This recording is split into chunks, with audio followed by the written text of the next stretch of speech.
Shalom, Bapak Ibu yang dikasihi Tuhan.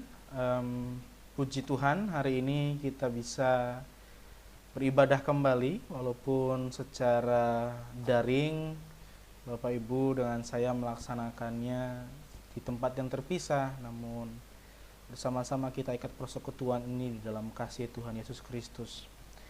Pada saat ini Bapak Ibu, kita sedang merayakan ulang tahun sinode kita, GKSBS, Gereja Kristen Sumatera Bagian Selatan yang ke-35. Dan hari ini khotbah yang akan memberkati, menyempurnakan dan melengkapi sukacita kita terambil dari Injil Matius pasalnya yang ke-21 ayat 12 hingga yang ke-16, dan diberikan tema oleh sinode kita, Gereja sebagai Rumah Doa. Sebelum kita mendengar bersama-sama khotbah pada hari ini, mari bersama terlebih dahulu kita membaca perikopnya. Demikianlah firman. Lalu Yesus masuk ke dalam bait Allah dan mengusir semua orang yang berjual beli di halaman bait Allah. Ia membalikkan meja-meja penukar uang dan bangku-bangku pedagang merpati, dan berkata kepada mereka, ada tertulis, rumahku akan disebut rumah doa, tetapi kamu menjadikannya sarang penyamun. Maka datanglah orang-orang buta dan orang-orang timpang kepadanya dalam bait Allah itu, dan mereka disembuhkannya. Tapi ketika imam-imam kepala dan ahli-ahli Taurat melihat mujizat-mujizat yang dibuatnya itu, dan anak-anak yang berseru dalam bait Allah, Hosana bagi anak Daud, hati mereka sangat jengkel. Lalu mereka berkata kepadanya, engkau mendengar apa yang dikatakan anak-anak ini? Kata Yesus kepada mereka, aku dengar. Belum pernahkah kamu baca, dari mulut bayi-bayi dan anak-anak yang menyusu, engkau telah menyediakan puji-pujian. Amin. Bapak Ibu yang dikasihi Tuhan, kita sebagai sebuah gereja yang dipercayakan Tuhan melayani di Sumatera Bagian Selatan, pada hari ini memasuki usia yang ke-35 tahun. Rahmat Allah yang sungguh sangat luar biasa bahwa hingga hari ini gereja kita sebagai sebuah organisasi dipercayakan oleh Allah melayani setidaknya ada beberapa provinsi. Yang pertama Jambi, Sumatera Selatan, Bengkulu, dan Lampung. Dengan luasan yang begitu luas, Tuhan masih percayakan kita sampai hari ini untuk terus melayani Dia. Jemaat yang dikasihi Tuhan, mau tidak mau, kalau kemudian kita mengingat dari mana asal gereja ini dimulai, bagaimana kemudian kita menengok kembali kepada sejarah, tentu kita akan mengingat betapa cinta kasih Tuhan menghantarkan Bapak Ibu, orang tua kita, mbah-mbah kita, buyut-buyut kita, dari tanah Jawa menuju ke tanah Sumatera. Perantauan itulah yang kemudian menggerakkan hati banyak pelayan untuk kemudian melayani para transmigran di tanah seberang. Dan tentu kemudian dari tamu, kemudian kita menjadi anggota keluarga di Sumatera Bagian Selatan. Karena kita memilih untuk menetap hingga generasi kedua, ketiga, keempat, dan hari ini kita semua masih hidup dan menikmati berkat Tuhan di tanah Sumatera. Tahun demi tahun berganti. Lalu kemudian kita melihat situasi gereja kita hari ini. Apakah visi dan misi, cita-cita, dan tujuan awal itu masih terus kita kejar, masih terus kita kerjakan? Bagaimana kita bisa menjadi berkat di tanah Sumatera Bagian Selatan hingga hari ini? Sudah sejauh apa semua itu kita kerjakan? sudah sekuat apa dan sampai titik mana hari ini kepercayaan yang Tuhan kasih kepada kita bisa kita kelola. Kalau kita mengingat Bapak Ibu, bahwa dalam perjanjian lama seringkali para nabi menuliskan firman di dalam kitab. Mengingat bagaimana Allah menyertai, menolong, menyelamatkan bangsa Israel keluar dari tanah Mesir, dan penyertaannya di perjalanan yang sangat panjang hingga bisa tiba di tanah perjanjian. Mereka selalu diingatkan untuk mengingat peristiwa itu supaya mereka diajak untuk tidak lupa diri apa yang menjadi alasan mereka bisa ada di tanah perjanjian. Hal yang serupa juga sama dengan kita di usia yang ke-35 tahun sinode kita ini. Kita diajak untuk melihat bagaimana gereja kita masing-masing berdiri dan bisa bertahan hingga hari ini.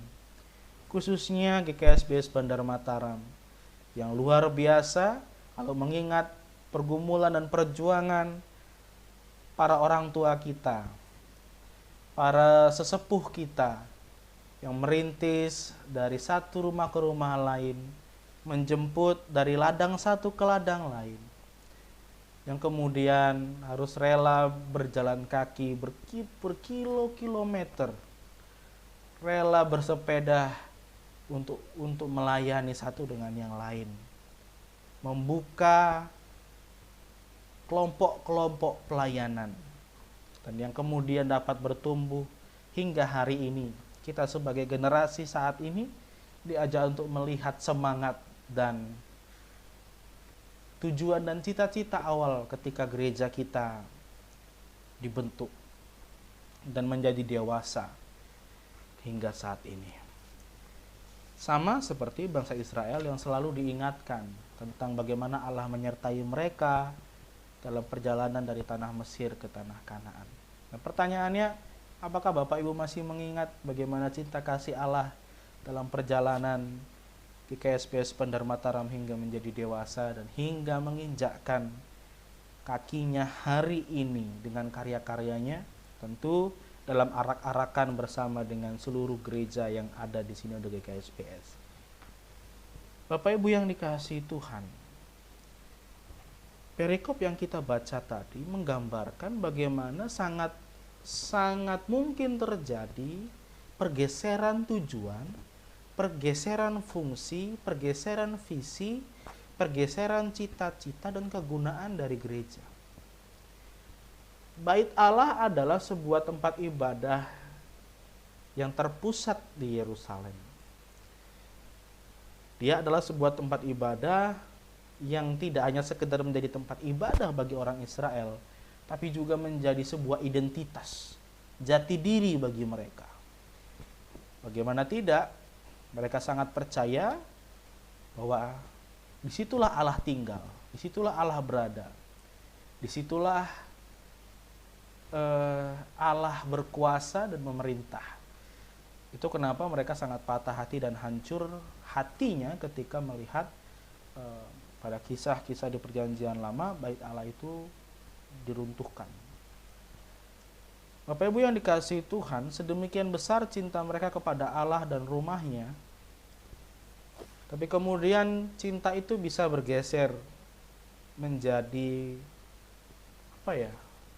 pemanfaatan yang tidak baik.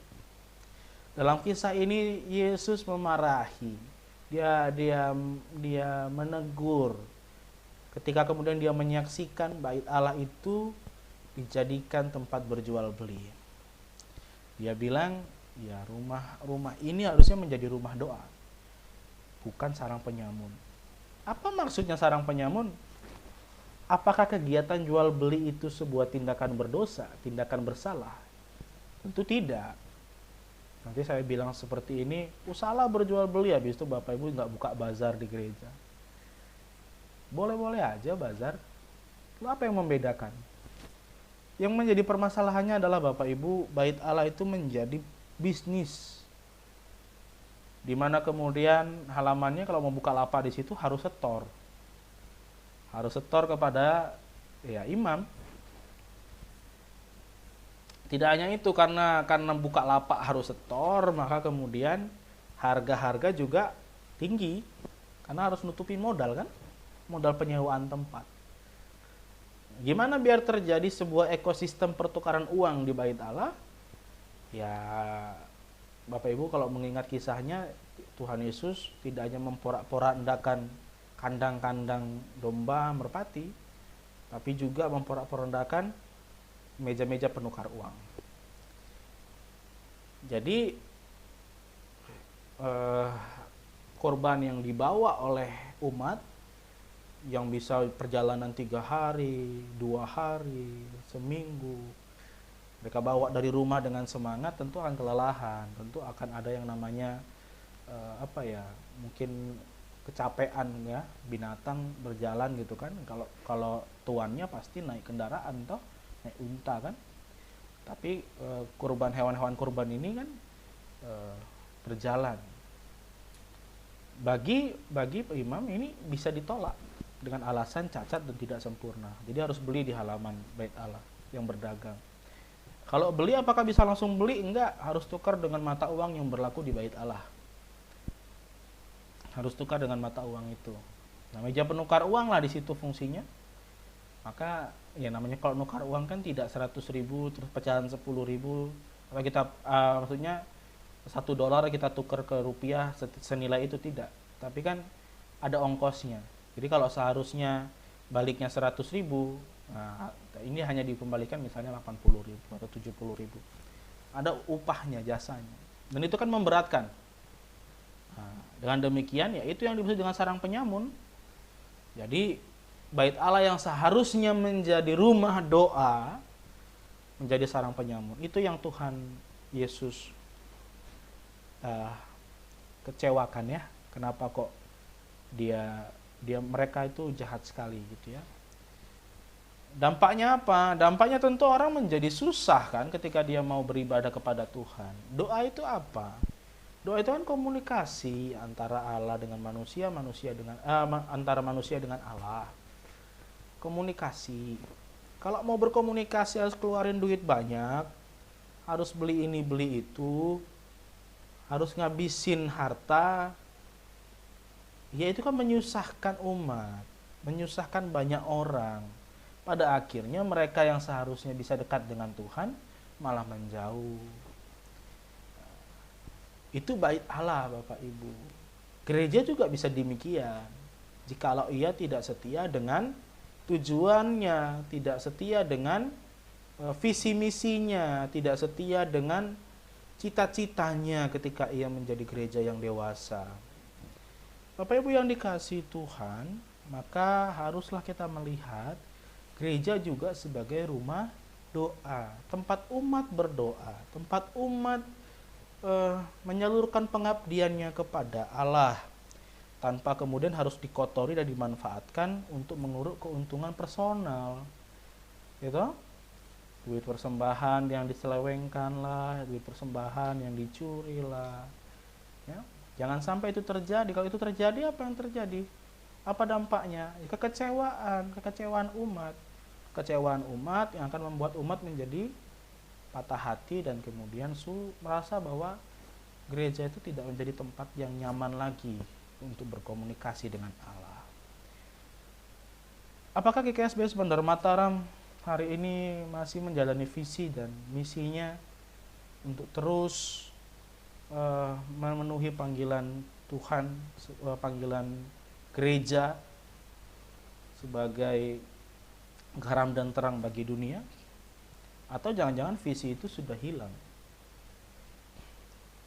Tentu itu bisa dilihat dari mana? Dari tingkat kehadiran juga berlaku ya Bapak Ibu ya. Tingkat keaktifan, bagaimana Bapak Ibu terus berperan aktif dalam peribadatan. Bapak Ibu terus merasa bahwa gereja ini milik kita. Kalau bukan kita yang datang untuk beribadah, mau siapa? Ya. Apakah GKSBS Bandar Mataram masih setia? Puji Tuhan masih. Cuma memang sekarang musim pandemi seperti ini, ya gerejanya, gedungnya diistirahatkan dulu. Kita gereja sebagai tubuh Kristusnya ini, manusianya ini tidak beristirahat dalam beribadah. Ayo ibadah di rumah, melaksanakan tugas panggilan kita sebagai gereja, terus melakukan koinonia, sekalipun itu ya terbatas keluarga sendiri, terus melakukan diakonia untuk melayani sesama, memberi, mengasihi, dan terus melakukan marturia, kesaksian, memberikan pemberitaan yang baik agar kemudian nama Tuhan dipermuliakan. Di Bapak Ibu yang dikasihi Tuhan, di ulang tahun GKSBS yang ke-35, kita mengenang bagaimana cara Tuhan memelihara kehidupan kita, mulai dari perantauan. Bapak Ibu ada yang dari tanah Jawa, ada yang memang dari Sumatera tapi bukan Lampung, ada yang dari Kalimantan. Kita semua bisa kumpul bareng-bareng di Bandar Mataram untuk melayani Tuhan, mewartakan Injil Tuhan, mengerjakan tugas panggilan kita, koinonia, diakonia, marturia di Bandar Mataram ini bersama-sama. Biarlah tugas panggilan itu tidak melenceng.